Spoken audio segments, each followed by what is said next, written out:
അമിത്ഷായുടെ അംബേദ്കർ പരാമർശത്തിൽ പ്രതിപക്ഷം ഒന്നിച്ചു എന്നാണ് ചോദ്യം. അംബേദ്കർ വിവാദം പ്രതിപക്ഷത്തെ ഒന്നിപ്പിച്ചു തന്നെയാണ് എൻ്റെ അഭിപ്രായം. എങ്ങനെയാണ്? നോക്കൂ, BJP സർക്കാരിനെ, മോദി സർക്കാരിനെ നേരിടാൻ പലതരത്തിലുള്ള സ്ട്രാറ്റജി പ്രതിപക്ഷം ആലോചിച്ചിരുന്നുവെങ്കിലും ഇന്ത്യ എന്ന ഒരു പേരിട്ടുകൊണ്ട് ഒരു അലയൻസിനെ രൂപീകരിക്കുന്നതോടു കൂടിയാണ് യഥാർത്ഥത്തിൽ NDA മുന്നണിക്കെതിരായിട്ട് അഥവാ നരേന്ദ്രമോദി സർക്കാരിനെതിരായിട്ടുള്ള രാജ്യവ്യാപകമായിട്ടുള്ളൊരു പ്രതിഷേധത്തിൻ്റെ ഐക്യത്തെ കെട്ടിപ്പടുക്കാനുള്ള ആദ്യത്തെ ശ്രമം ആരംഭിക്കുന്നത്. അതിനു മുൻപ് നടത്തിയ എല്ലാ ശ്രമങ്ങളും പരാജയപ്പെട്ടു പോയി. പ്രാദേശികമായിട്ടുള്ള സഖ്യകക്ഷികളുമായിട്ടുള്ള കൂടിച്ചേരലായിരുന്നു. കാര്യം, ഇന്ത്യ എന്നൊരു ആശയത്തെ രൂപീകരിച്ചത് BJP പ്രതിനിധാനം ചെയ്യുന്ന നരേന്ദ്രമോദിയുടെ രാഷ്ട്രീയത്തെ ആശയപരമായും രാഷ്ട്രീയമായിട്ടും തെരഞ്ഞെടുപ്പിൽ നേരിടാനുള്ള ഒരു മികച്ച മാർഗമെന്ന നിലയിലായിരുന്നു. എന്നാൽ അതിനെ BJP വളരെ പെട്ടെന്ന് പ്രതിരോധിക്കാൻ ശ്രമിച്ചു. ഇന്ത്യ എന്നൊരു മുന്നണിക്ക് പേരിട്ടപ്പോൾ ഒന്ന് BJP അതിനെ ഇന്ത്യ മുന്നണി എന്ന പേരിട്ട് വിളിച്ചു, മറ്റൊന്ന് അതിന് ബദലായി ഭാരതം എന്ന പേരിന് കൂടുതൽ പ്രൊമിനൻസ് കൊടുത്തു. ഇന്ത്യയല്ല ഭാരതമാണ് എന്നൊരു നരേറ്റീവ് BJP പ്രചരിപ്പിക്കാൻ ശ്രമിച്ചു. പക്ഷേ ആശയപരമായി ഇന്ത്യ എന്നുള്ളൊരു സഖ്യത്തിന് രാഷ്ട്രീയമായി BJP പ്രതിരോധിക്കാനുള്ളൊരു കരുത്തുണ്ടാകുമെന്നാണ് നമ്മൾ കരുതിയത്. പക്ഷേ പല കാരണങ്ങൾ കൊണ്ട് തിരഞ്ഞെടുപ്പിലെ സീറ്റുകളടക്കം BJP, കോൺഗ്രസും തൃണമൂൽ കോൺഗ്രസും CPM-ഉം കോൺഗ്രസും ആം ആദ്മി പാർട്ടിയും കോൺഗ്രസും സമാജ്വാദി പാർട്ടിയും ഓരോ സംസ്ഥാനങ്ങളിലെ തിരഞ്ഞെടുപ്പ് ഭാഗ്യ പരീക്ഷണത്തിൻ്റെ അടിസ്ഥാനത്തിൽ ആ ഇന്ത്യ മുന്നണിക്ക് ഒരുമിച്ച് നിൽക്കാൻ കഴിയാത്ത സാഹചര്യമുണ്ടായി. എന്നാൽ ഇന്നിതാ ഇപ്പോൾ ഇന്ത്യ എന്നൊരു പേര് രൂപീകരിച്ചതുപോലെ വളരെ സിംബോളിക്കലായി, വളരെ പ്രതീകാത്മകമായി പ്രതിപക്ഷത്തിന് ഒരായുധം കയ്യിൽ കിട്ടിയിരിക്കുകയാണ്. അതാണ് പ്രിയങ്ക ഗാന്ധി ആവർത്തിച്ചു വിളിക്കുന്ന, രാഹുൽ ഗാന്ധി ആവർത്തിച്ചു വിളിക്കുന്ന ജയ് ഭീം എന്ന മുദ്രാവാക്യം. ജയ് ശ്രീറാം എന്നൊരു മുദ്രാവാക്യത്തെ ജയ് ഭീം എന്ന മുദ്രാവാക്യം കൊണ്ട് പ്രതിരോധിക്കാൻ കഴിയും എന്ന് കോൺഗ്രസും സഖ്യകക്ഷികളും കരുതുന്നു എന്നതാണ് ഇതിലെ ഏറ്റവും പ്രധാനപ്പെട്ട ടേക്ക്. കാര്യം, നാട്ടിലിനി ജയ് ശ്രീറാം എന്ന് വിളിക്കുമ്പോൾ മറുഭാഗത്ത് ജയ് ഭീം എന്ന് വിളിക്കുമ്പോൾ എങ്ങനെയാണോ SC, ST, OBC വിഭാഗങ്ങളെ ഒപ്പം നിർത്തിക്കൊണ്ട് ജയ് ശ്രീറാമിൻ്റെ കീഴിൽ ഒരു സോഷ്യൽ എഞ്ചിനീയറിംഗ് നടത്താൻ അമിത്ഷായും നരേന്ദ്രമോദിയും ശ്രമിച്ചത്, ആ നീക്കത്തിനുള്ള ഒരു ഫലപ്രദമായ ആൻറ്റിഡോട്ടാണ് ജയ് ഭീം എന്നുള്ള മുദ്രാവാക്യമെന്ന് പ്രതിപക്ഷം തിരിച്ചറിയുന്നുണ്ട്. അങ്ങനെ തിരിച്ചറിയുന്നത് കൊണ്ടാണ് ജയ് ഭീമും നീല ഷർട്ടും അഥവാ നീല നിറത്തിലും ഇന്നിപ്പോൾ പ്രതിപക്ഷം പ്രതിഷേധം പാർലമെന്റിന് പുറത്ത് സംഘടിപ്പിക്കുന്നത്. അതുകൊണ്ട് അത് പ്രതീകാത്മകമായി BJPയുടെ രാഷ്ട്രീയ ആശയത്തെ നേരിടാൻ ഒരായുധം കയ്യിൽ കിട്ടിയിരിക്കുന്നു. ഒന്ന്, BJPയുടെ കാവിയെ പ്രതിരോധിക്കാൻ നീല നിറം കിട്ടുന്നു. ഇതേവരെ ഇന്ത്യ മുന്നണി ഒരുമിച്ച് നിർത്തുന്ന ഒരു നിറമുണ്ടായിരുന്നില്ല. വൈവിധ്യം അതിൻ്റെ കരുത്താണ് എന്ന് പറയുമ്പോഴും ഇന്ത്യ മുന്നണി ഒരുമിച്ച് നിർത്താനുള്ളൊരു നീല നിറം കിട്ടുകയാണ്. ഈ നീല നിറം എവിടെ നിന്നാണ് വന്നത്? അംബേദ്കർ 1942 രൂപീകരിച്ച ഷെഡ്യൂൾഡ് കാസ്റ്റ് ഫെഡറേഷൻ എന്ന പാർട്ടിയുടെ പതാക നീല നിറമായിരുന്നു. പിന്നീട് റിപ്പബ്ലിക്കൻ പാർട്ടിക്കും അദ്ദേഹം 1956 രൂപം കൊടുക്കുമ്പോൾ ഇതേപോലെ നീല നിറമാണ് കൊടുക്കുന്നത്. ആ നീല നിറമാണ് ഒരുപക്ഷെ ഏറെക്കാലമായി രാഹുൽ ഗാന്ധിയെ വെള്ള നിറത്തിൽ മാത്രം, എനിക്ക് തോന്നുന്നു രാഹുൽ ഗാന്ധിയുടെ 54ാം പിറന്നാളിലാണ് അദ്ദേഹത്തിന് വൈറ്റ് ടീഷർട്ട് സ്വീകരിക്കുന്നത്. അതിനുശേഷം ഇതാദ്യമായി അദ്ദേഹം നീല നിറത്തിൽ, വൈറ്റ് അല്ലാത്തൊരു ഷർട്ടിൽ പ്രത്യക്ഷപ്പെടുന്നത് പ്രതിപക്ഷത്തിൻ്റെ ഐക്യത്തെ കൂട്ടിയോജിപ്പിക്കാൻ ഈ നീല നിറത്തിന് കഴിയും എന്നുള്ളതാണ്. നീൽ സലാം എന്നതാണ് ഇപ്പോൾ പ്രതിപക്ഷം മുന്നോട്ട് വയ്ക്കുന്ന ആശയം. ജയ് ഭീം എന്നുള്ളതാണ് ജയ് ശ്രീറാം എന്ന മുദ്രാവാക്യത്തെ എതിർക്കാനുള്ള ആശയമായി മുന്നോട്ട് വയ്ക്കുന്നത്. അപ്പോൾ അത് വളരെ വേഗം തന്നെ വോട്ടർമാരുടെ ഇടയിലേക്ക് ചെല്ലാനും ഇന്ത്യയുമായിട്ട് കമ്മ്യൂണിക്കേറ്റ് ചെയ്യാനും കഴിയുന്നു എന്നുള്ളതാണ് ഇപ്പോൾ ഈ അമിത്ഷായുടെ പരാമർശത്തെ രാഷ്ട്രീയ ആയുധമായി പ്രതിപക്ഷം ഉപയോഗിക്കുന്നതിൻ്റെ സാധ്യത എന്ന് പറയുന്നത്. ഇനി എന്തുകൊണ്ടായിരിക്കാം ഇത്രയും വലിയ സാധ്യതയെ പ്രതിപക്ഷം ഒരുമിച്ച് നിന്ന് എതിർക്കുന്നത്? അതിലേറ്റവും പ്രധാനപ്പെട്ട കാര്യം നോക്കൂ, ഇന്ത്യയിൽ 17% ഷെഡ്യൂൾഡ് കാസ്റ്റിൻ്റെ പോപ്പുലേഷൻ എന്ന് പറയുന്നത്. മൊത്തമുള്ള നമ്മുടെ ലോക്സഭാ സീറ്റുകളിൽ 84 സീറ്റുകൾ ഷെഡ്യൂൾഡ് കാസ്റ്റിന് വേണ്ടി മാത്രം സംവരണം ചെയ്യപ്പെട്ടവയാണ്. 2019 കണക്ക് നോക്കൂ. 2019 BJPക്ക് 46 സീറ്റുകളാണ് ആകെയുള്ള 84 ഷെഡ്യൂൾഡ് കാസ്റ്റ് സീറ്റുകളിൽ ലഭിച്ചിരുന്നത് എന്നത് ആലോചിക്കണം. 2019 ആ നേട്ടം പക്ഷേ നിർഭാഗ്യവശാൽ 2024 ആകുമ്പോൾ ആവർത്തിക്കാൻ കഴിയുന്നില്ല. 46 സീറ്റുകളിൽ നിന്ന് 33 സീറ്റുകളിലേക്ക് NDA ചുരുങ്ങുകയാണ് ചെയ്യുന്നത്. അതേസമയം ഇന്ത്യൻ നാഷണൽ കോൺഗ്രസ് ആവട്ടെ 33 സീറ്റ് ഇന്ത്യ മുന്നണിയിലെ സഖ്യകക്ഷികൾക്ക് ലഭിക്കുന്നു, 20 സീറ്റുകൾ കോൺഗ്രസിന് മാത്രമായി ലഭിക്കുന്നു. അങ്ങനെ 53 സീറ്റുകളിലേക്ക് ഇന്ത്യ വർദ്ധിക്കുന്ന ഒരു സാഹചര്യം ഉണ്ടാകുന്നു. അപ്പോൾ എന്ന് പറഞ്ഞാൽ അതിൻ്റെ അർത്ഥം കഴിഞ്ഞ തവണ 2019 മികച്ച നിലയിലേക്ക് ഇന്ത്യ മുന്നണിയും അഥവാ ഇന്റർനാഷണൽ കോൺഗ്രസിന് ഷെഡ്യൂൾഡ് കാസ്റ്റ് സീറ്റുകളിൽ സാന്നിധ്യം വർദ്ധിപ്പിക്കാൻ കഴിയുന്നു. അതേസമയം കഴിഞ്ഞ തവണത്തെ 46 എന്നുള്ള നിലനിർത്താനുള്ള സീറ്റ് 33 സീറ്റിലേക്ക് മാത്രമായി ചുരുങ്ങുന്നു. SC സീറ്റുകളിൽ BJPയുടെ പ്രകടനം എന്ന് പറയുന്നത്. അപ്പോൾ ഇത് തിരിച്ചറിയുമ്പോൾ 3 പ്രധാനപ്പെട്ട കാര്യങ്ങളിൽ BJP തിടുക്കപ്പെട്ട് റിയാക്ട് ചെയ്യുന്നതായിട്ട് നമുക്ക് കാണാം. ഒന്ന്, ഷെഡ്യൂൾഡ് കാസ്റ്റ് അട്രോസിറ്റീസ് ആക്ട് വരുന്ന സമയത്ത് പ്രേക്ഷകർക്ക് ഓർമ്മയുണ്ടാവും, 2018 സുപ്രീം കോടതിയുടെ ഒരു വിധി ഈ ഷെഡ്യൂൾഡ് കാസ്റ്റ് അട്രോസിറ്റീസ് ആക്ടിനെ ദുർബലപ്പെടുത്തുന്ന ഒരു സാഹചര്യമുണ്ടായി. ആ സമയത്ത് BJPക്കുള്ളിൽ ഉണ്ടായിരുന്ന ഏറ്റവും വലിയ ചർച്ച BJPയുടെ അപ്പർ കാസ്റ്റ് വോട്ടിനെ നിലനിർത്തുന്നതിനോടൊപ്പം ഈ അട്രോസിറ്റീസ് ആക്ടിനെ എങ്ങനെ നേരിടണം എന്നുള്ളതായിരുന്നു. സുപ്രീം കോടതി ദുർബലപ്പെടുത്തിയ SC/ST അട്രോസിറ്റീസ് ആക്ടിനെ ശക്തിപ്പെടുത്താൻ ഒടുവിൽ നിർബന്ധിതനാവുകയാണ് BJP.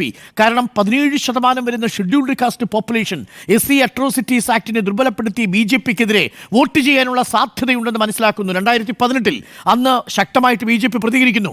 അതിനുശേഷം നോക്കൂ, റിസർവേഷനുമായി ബന്ധപ്പെട്ട് 2024 നേരത്തെ സൂചിപ്പിച്ചതുപോലെ 400 സീറ്റുകൾ കിട്ടിയാൽ ഭരണഘടന ഭേദഗതി ചെയ്ത് റിസർവേഷൻ എടുത്തു കളയുമെന്നൊരു പ്രതീതി പ്രതിപക്ഷം ജനിപ്പിക്കുമ്പോൾ അതിനെ പ്രതിരോധിക്കാൻ വേണ്ടി സമയം ചെലവഴിക്കേണ്ടി വരുന്നു നരേന്ദ്രമോദിക്ക്. അത് കഴിഞ്ഞാൽ ഏറ്റവും തിടുക്കപ്പെട്ട അംബേദ്കറിന്റെ വിഷയം രാഷ്ട്രീയ ചർച്ചയായാൽ 17% വരുന്ന SC, 84 സീറ്റുകളോളം വരുന്ന ലോക്സഭയിലെ സീറ്റുകൾ, ഉത്തർപ്രദേശിലെ ബഹുഭൂരിപക്ഷം വരുന്ന OBC SC/ST വിഭാഗങ്ങൾ, ഇവർ തങ്ങൾക്കെതിരായിട്ടുള്ള വോട്ട് ബാങ്കായി മാറുമെന്ന് ഭയക്കുന്ന BJP വളരെ ശക്തമായി പ്രതിരോധിക്കുന്നു. അതേസമയം പ്രതീകാത്മകമായും രാഷ്ട്രീയമായും ആശയപരമായും BJPയും നരേന്ദ്രമോദിയും നേരിടാനുള്ള ഒരു അവസരമായി കോൺഗ്രസ് ഇത് കണക്കാക്കുകയും ചെയ്യുന്നു.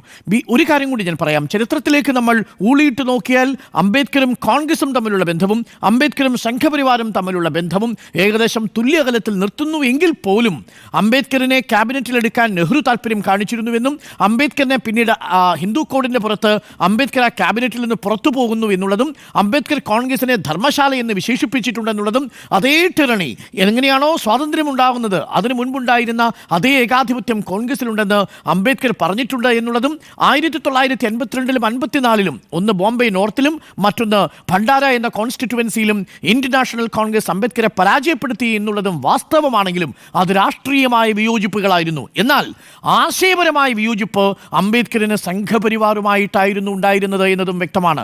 അതുകൊണ്ടാണ് 1949 ഡിസംബർ മാസം 11 തീയതി രാംലീല മൈതാനത്ത് നെഹ്റുവിൻ്റെയും അംബേദ്കറിൻ്റെയും ഈ കോലങ്ങൾ കത്തിച്ചുകൊണ്ടാണ് RSS ഹിന്ദു കോഡ് ബില്ലിനെതിരെ പ്രതിഷേധം സംഘടിപ്പിക്കുന്നത്.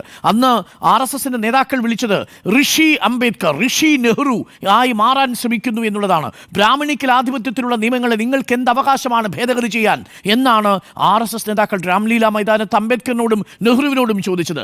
അന്ന് അംബേദ്കറിന്റെ കോലം കത്തിച്ചുകൊണ്ട് പറഞ്ഞത് ഹിന്ദു സമുദായത്തിന്റെ പുറത്തൊരു ആറ്റം ബോംബ് ഇട്ടിരിക്കുകയാണ് ഈ അംബേദ്കർ എന്നാണ് 1949 ഡിസംബർ 11 RSS പറഞ്ഞത്. VD സവർക്കർ എഴുതിയത് എന്താണ്? VD സവർക്കർ വിമൻ ഇൻ മനുസ്മൃതി എന്ന പുസ്തകത്തിൽ എഴുതിയതാണ് ഈ ഭരണഘടനയിൽ അംബേദ്കർ ഡ്രാഫ്റ്റിംഗ് കമ്മിറ്റി ചെയർമാനായി രചിക്കപ്പെട്ട ഇന്ത്യൻ ഭരണഘടനയിൽ ഇന്ത്യനായി ഒന്നുമില്ല, ഭാരതീയമായി ഒന്നുമില്ല എന്ന് പറഞ്ഞത് ഇതേ VD സവർക്കർ അല്ലേ? ഇതേ ഗോൾവാൾക്കർ എഴുതിയിരിക്കുന്ന ബെഞ്ച് ഓഫ് തോട്ടിലല്ലേ ഇതിൽ ഭാരതീയമായി ഒന്നുമില്ലെന്നും ഇത് വിദേശ രാജ്യങ്ങളിൽ നിന്ന് കടം കൊണ്ടതാണെന്നും ഇതിലൊന്നും ഭാരതീയ ആശയങ്ങളില്ല എന്നും വിമർശിച്ചത്?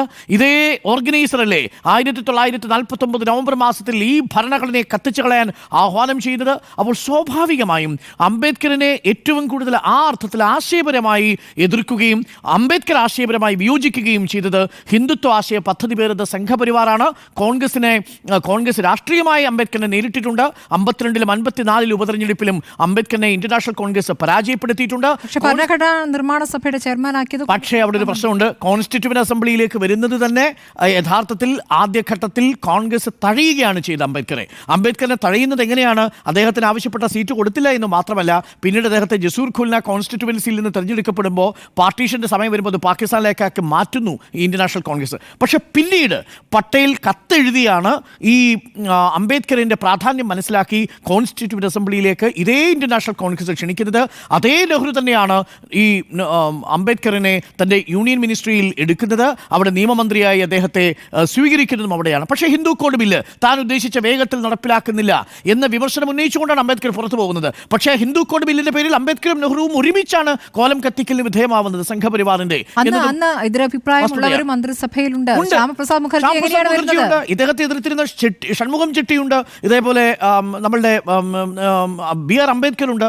അത് നെഹ്റു ആദ്യത്തെ ക്യാബിനറ്റ് ഫോർമേഷൻ എന്നുള്ളത് സ്വതന്ത്ര ഇന്ത്യയുടെ ഒരുപക്ഷെ കോളനിയിൽ നിന്ന് സ്വതന്ത്രമാക്കപ്പെട്ട രാജ്യങ്ങളിൽ ഏറ്റവും മാതൃകാപരമായിട്ടുള്ളൊരു മന്ത്രിസഭാ രൂപീകരണമാണ് നടത്തിയത് എന്നതും പ്രേക്ഷകർ ഓർമ്മിക്കണം. അതുകൊണ്ട് അംബേദ്കറിന് ആശയപരമായി ഏറ്റവും കൂടുതൽ വിയോജിപ്പുള്ളതും അംബേദ്കറിനെ ആശയപരമായി ഏറ്റവും കൂടുതൽ നേരിട്ടതും സംഘപരിവാറിൻ്റെ രാഷ്ട്രീയമാണ്. അന്ന് BJP ഇല്ല, അന്ന് ജനസംഘം, സംഘപരിവാറും RSSുമാണുള്ളത് എന്നത് ഓർമ്മിക്കണം. അതുകൊണ്ടാണ് 1936 ഭാരതീയ ജനസംഘം രൂപീകരിക്കപ്പെടുന്നതിന് മുൻപ് സംഘപരിവാർ രാഷ്ട്രീയം അതിൻ്റെ ബീജാഭാവം ചെയ്യുന്ന ഘട്ടത്തിൽ 1936 അംബേദ്കർ പറഞ്ഞു, ഞാൻ ഹിന്ദുമതത്തിലെ ഒരു അൺടച്ചബിൾ ആയിട്ട്, ഒരു തൊട്ടുകൂടാത്തവനായിട്ടാണ് ജനിച്ചത്, പക്ഷേ I will not die as a Hindu, ഞാൻ ഒരിക്കലും ഒരു ഹിന്ദുവായി ഞാൻ മരിക്കില്ല എന്ന് അംബേദ്കർ പറയുന്നത് 1936 20 വർഷത്തിനു ശേഷം നാഗ്പൂരിൽ നടന്ന പരിപാടിയിൽ 3,60,50,000 വരുന്ന തൻ്റെ അനുയായികളുമായിട്ട് അംബേദ്കർ നടന്നുപോയത് ഹിന്ദുമതത്തിൽ നിന്ന് ബുദ്ധമതത്തിലേക്കാണ് എന്നത് ആലോചിച്ച് നോക്കണം. അതുകൊണ്ട് മനുസ്മൃതി കത്തിച്ച് 1927 മനുസ്മൃതി കത്തിച്ച് അംബേദ്കറിനെ ഉൾക്കൊള്ളാൻ സംഘപരിവാറിൻ്റെ രാഷ്ട്രീയത്തിന് ആശയപരമായി കഴിയില്ല. അതുകൊണ്ട് ആശയപരമായി അംബേദ്കറിനെ പിന്നെയും ഉൾക്കൊള്ളാൻ കഴിയുക കോൺഗ്രസിനാണ്. ആശയപരമായി അംബേദ്കറിനെ ഉൾക്കൊള്ളാൻ കഴിയാതെ പോകുന്നത് സംഘപരിവാർ രാഷ്ട്രീയത്തിനാണ്. അതുകൊണ്ട് അപ്രോപ്രിയേറ്റ് എന്നൊരു പദമുണ്ട്, സ്വാംശീകരിക്കുക. നിങ്ങൾ എല്ലാത്തിനെയും തങ്ങളുടേതല്ലാത്തതിനെ തങ്ങളുടെ പക്ഷത്താക്കി നിർത്താൻ, വരുതിക്ക് നിർത്താൻ, വലയിലാക്കാൻ നടത്തുന്ന ശ്രമത്തിൽ അംബേദ്കർ ആശയപരമായി വിയോജിച്ചു തന്നെ നിൽക്കും എന്നുള്ള കാര്യത്തിൽ യാതൊരു സംശയവുമില്ല. ഇത് അംബേദ്കറിൻ്റെ പുറത്ത് പേരിൻ്റെ പുറത്ത്, പാർലമെൻറ്റിൻ്റെ പുറത്ത് കണ്ട കാഴ്ചകൾ നിർഭാഗ്യകരമായ കാഴ്ചകളാണ്. അംബേദ്കർ ഉണ്ടായിരുന്നെങ്കിൽ അംബേദ്കർ ഒരിക്കലും അംഗീകരിക്കാത്ത കാഴ്ചകളാണ്. കാരണം അംബേദ്കർ പറയുന്നു, ഏതെങ്കിലും ഒരു വ്യക്തിയോടുള്ള സൽവേഷൻ അല്ല ജനാധിപത്യത്തിൻ്റെ അടിസ്ഥാനം. ഏതെങ്കിലും ഒരു മതത്തിൽ ദൈവത്തോടുള്ളത് ഭക്തി നിങ്ങളെ സ്വർഗത്തിലേക്ക് നയിക്കും, പക്ഷേ രാഷ്ട്രീയത്തിലുള്ള സാൽവേഷൻ അഥവാ ഏതെങ്കിലും വ്യക്തിയോടുള്ള അമിതമായിട്ടുള്ള താല്പര്യം നിങ്ങളെ അടിമത്തത്തിലേക്ക് നയിക്കുമെന്ന് ഓർമ്മിപ്പിച്ചയാൾ കൂടിയാണ് ഡോക്ടർ BR അംബേദ്കർ. അംബേദ്കറിന്റെ നിലവാരത്തിൽ ചിന്തിക്കാനുള്ള ശേഷി നിലവിൽ ഇന്ത്യയിലെ രാഷ്ട്രീയ നേതാക്കൾക്കുണ്ടോ എന്ന കാര്യത്തിൽ എനിക്ക് സംശയമുണ്ട്. അതുകൊണ്ട് അംബേദ്കറിന്റെ പുറത്ത് നടത്തുന്ന, അംബേദ്കറിന്റെ പേരിൽ നടത്തുന്ന ഈ ആശയങ്ങൾ പ്രതിപക്ഷത്തെ ഒരുപക്ഷെ രാഷ്ട്രീയമായി ഒന്നിപ്പിച്ചേക്കാം. ആശയപരമായി BJPക്ക് ഒരിക്കലും അംബേദ്കറിനെ സ്വാംശീകരിക്കാൻ കഴിയില്ല എന്നാണ് എൻ്റെ ടേക്ക്.